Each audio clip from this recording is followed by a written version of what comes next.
చూడు బాబు, నువ్వు ఇప్పుడు కూర్చున్న ఏఈ సీటు గత 10 ఏళ్లుగా మాది. ధర్మమో ఆపధర్మమో నువ్వు ఇప్పుడు ఆ సీట్లోకి వచ్చావు. నేను ఆ సీట్లోకి వచ్చింది నీతిగా నిజాయితీగా ఉద్యోగం చేయడానికి మంత్రి గారు. మేము కూడా నీతిగా నిజాయితీగా ఉండబట్టే మంత్రి పదవిలో ఉంటున్నామయ్యా. కావచ్చు, మీరుండేది 5 ఏళ్ళు, మేముండేది 33 ఏళ్ళు.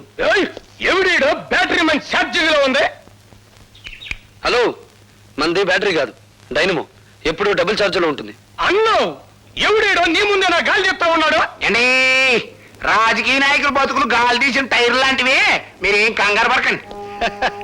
చూడు బాబు, మంచి వయసులో ఉన్నావు, అవి ఉండాలా మాత్రం పౌరుషం. నీ వయసులో మేం కూడా ఇంక్విలాబ్ జిందాబాద్ అంటూ కంఠనాళాలు తెగిపోయేలా అరిచాం. ప్రయోజనం కనిపించక పార్టీ జెండా మార్చాం. అంతే, పాకల్లో ఉన్న వాళ్ళం మేడల్లోకి వచ్చాం. మీరు పాకలో నుంచి మేడలోకి వచ్చినా, తిరిగి మేడలో నుంచి పాకలోకి మారినా నాకేం అభ్యంతరం లేదు. కానీ నేను ఇప్పుడు ఇక్కడికి ఒక ప్రభుత్వ ఉద్యోగిగా వచ్చాను. నా ప్రతి నిమిషానికి ప్రజాధనాన్ని జీతంగా తీసుకుంటున్నాను. దయచేసి నా టైం వృధా చేయకుండా నన్ను ఇక్కడికి పిలిపించిన కారణం ఏమిటో చెప్పండి. నువ్వు సూటిగా చెప్తున్నావు కనుక నేను కూడా ముక్కు సూటిగా చెప్తున్నాను.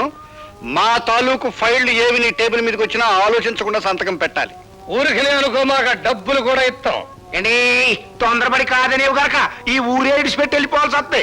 ఈ ఊరే కాదు, ఈ రాష్ట్రంలోనే ఉండవు. మీ బెదిరింపులకు భయపడితే ఏమవుతుంది? నేను చదువుకున్న ఇంజనీరింగ్ చదువు సిగ్గుపడుతుంది. సో నేను మీకు లొంగను, బెదరను, లోబడను. That's all. శాబాష్, భావి భారత నాయకుడిలాగా మా గొప్పగా మాట్లాడాడే.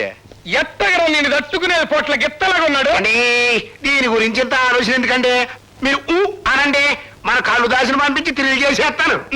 అన్నానయ్యా.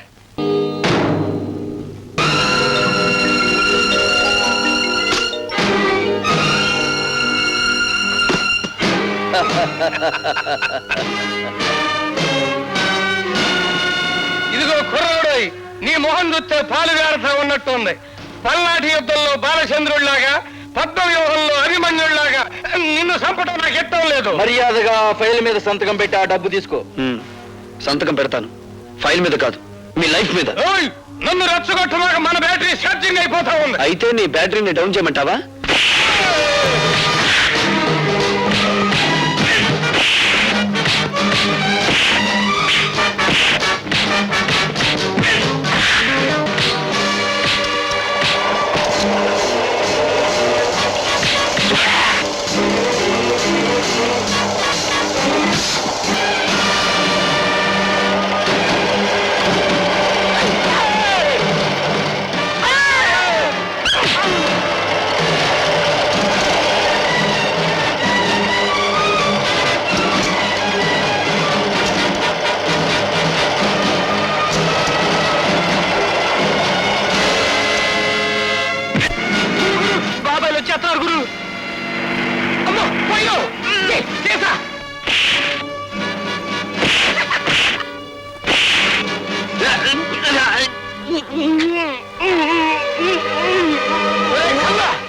ఈ కబుర్ నువ్వు మన్నైతో చెప్పు, నేను అక్కడికి తీసుకెళ్తాం.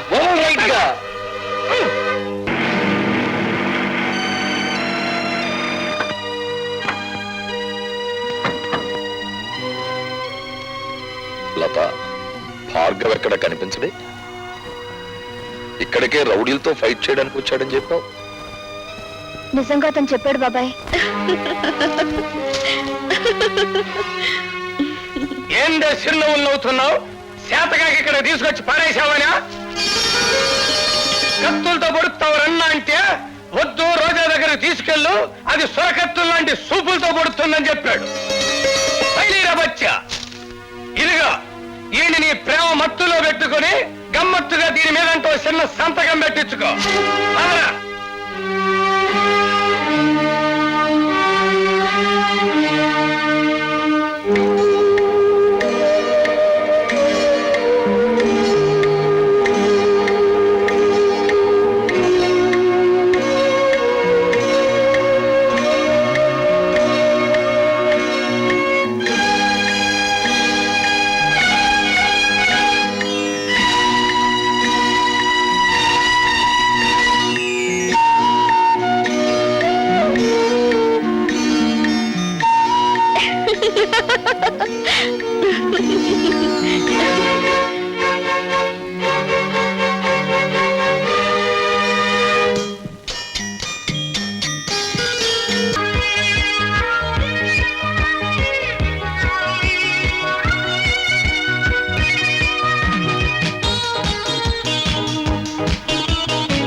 ఆగు.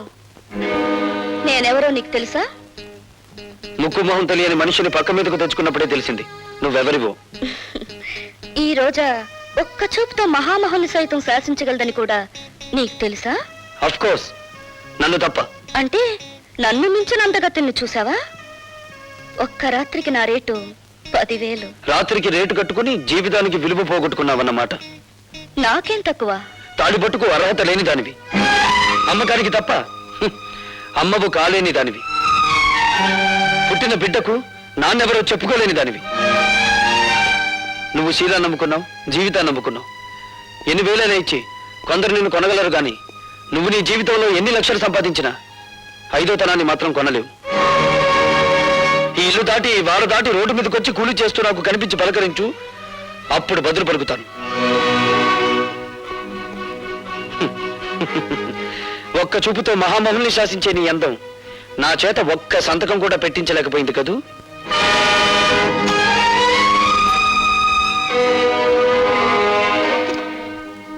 ఎట్టగా నేను తట్టుకునేది? డబ్బుకు లొంగలేదు, దెబ్బలకు భయపడలేదు, చెట్టు చివరికి అన్నానికి కూడా ఛార్జింగ్ అవటం లేదు. అదే కదండి నా బాధ. నీ డిక్షనరీ ప్రకారం శీలం లేని ప్లాన్ ఒకటి చెప్పమంటావా? చెప్పన్నా. అటువంటి గట్టి పిండాన్ని తట్టుకోవాలంటే ఒక్కటే మార్గం. చెప్పండి. అవినీతి అనే అస్త్రంతో వాడిని దెబ్బ కొట్టడం. అబ్బా ఎమగుందరన్నా.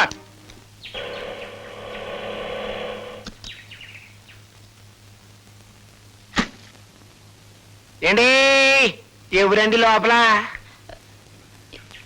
ఎవరు కావాలండి? హాయ్, భార్గవ్ గారు తమకి. అన్నయ్య అవుతాడులేండి, చెప్పండి.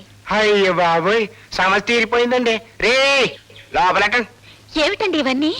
ఏం లేదమ్మా, నీకు ఎంటర్టైన్మెంట్ తక్కువగా ఉందని భార్గవ్ గారు, అదే మీ అన్నయ్య గారు గాలి పంక, అది మామూలు అనుకోండి, ఫ్రిడ్జ్, రేడియో, టీవీ, ఈసీఆర్ పంపించారు. రే లోపలటండి రా. ఇవన్నీ కొంటున్నట్టు నాతో చెప్పలేదే? అయ్యో బాబోయ్, ఇక్కడ త్రిల్లే. ఏండి ఇవన్నీ అట్టుకెళ్ళి ఇంటికాడ ఎట్టండి, వెనకాల నేను వస్తాను, వీటన్నిటిని చూసేసరికి మా చెల్లెలు థ్రిల్ అయిపోవాలా అన్నారండి మీ అన్నయ్య గారు. ఏండి లోపలెట్టండి రా. అయ్యి బాబోయ్, ఎట్టేశారండి. ఏండి బా, ఇక్కడ సంతకం పొడవండి. ఎందుకు? అయ్యో బాబోయ్, మళ్ళీ థ్రిల్లా?